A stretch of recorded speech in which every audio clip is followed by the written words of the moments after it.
how do you see us storing our information, or not the access to the information in the future? Is it going to be iPads, or is it going to be like a tablet now?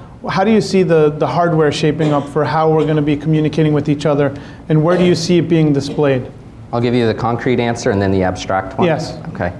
Concretely, that data is going to be stored remotely for everybody. It doesn't make sense to keep it on your device, because your device will fail, or you'll be somewhere else, or you want to show it to someone else.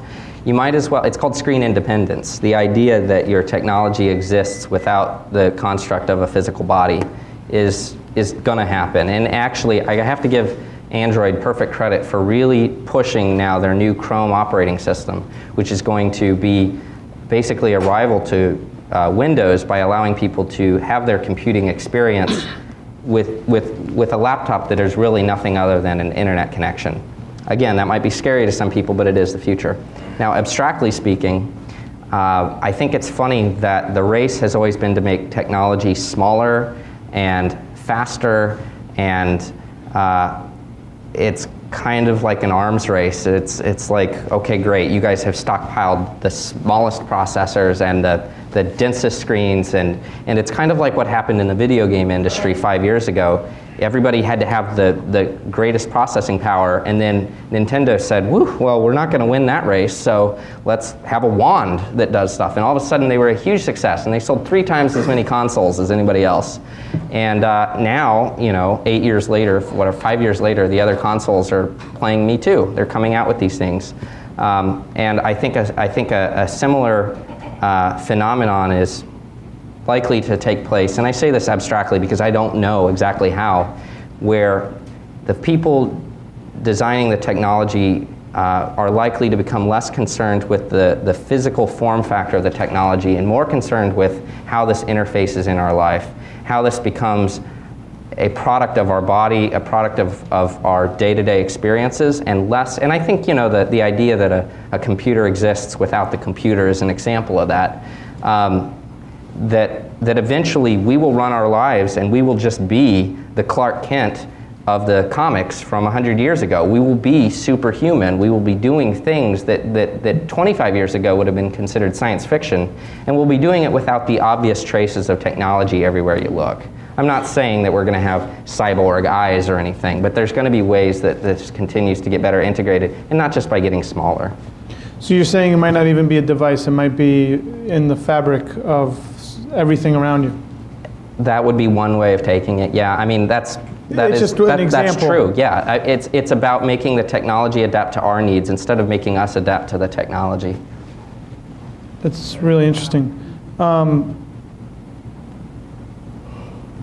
What is the impact of technology on the small business owner, and how can small business owners and business owners in general utilize technology for their benefit? We have some business owners here that are using the social location-based technology. Mm-hmm. Like we have restaurateurs that are really kicking butt using a lot of the different devices and doing promotions and bringing people in and interacting with a whole new crowd that never knew they existed, and really increasing their revenues.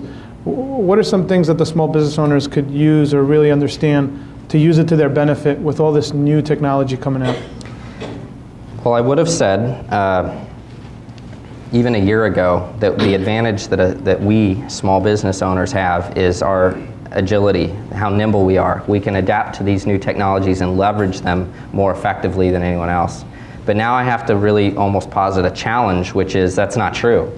If you flip over your express bag from the mall, it says contact our marketing officer, Betty, on Facebook. Right. It's like they figured this out. So really, we just have to stay relevant in that race, which is the technology does provide an extremely valuable opportunity to connect with people in new ways. And not just because it's this constant drive to adopt new technologies and stay relevant, but because people's barrier, their radar for what they're willing to accept in terms of media, like just overdose is it's increasingly becoming hard to reach these people. So the technology is equally trying to find ways of integrating with their lives more. And it provides a nice opportunity to reach out to them in ways that's unexpected and potentially more valuable to the end user.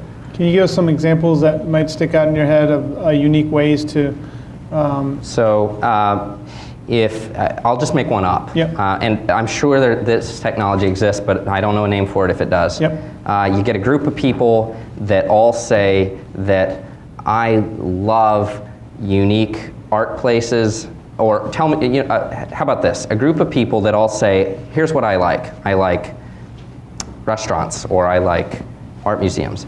And a database that says, well, when you're near that, because you're part of this group, we'll notify you. So when you're out of town, you could be notified when you're near an art museum. That's a product. That's a product that would be valuable to people. And that's a product that businesses could participate in to say, I want to notify people that want to know when they're near my art gallery, that sort of thing. So what I'm hearing you saying is, especially for the business owner, not to be scared by the different uses of technology, but to embrace it and figure out how they could benefit their business and the consumer and the experience of it, right? That's true, but I mean, I don't want to sound sort of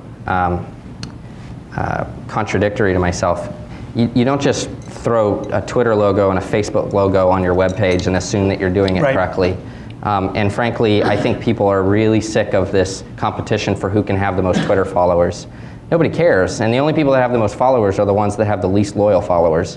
So it really is about being thoughtful with the technology rather than just aggressive.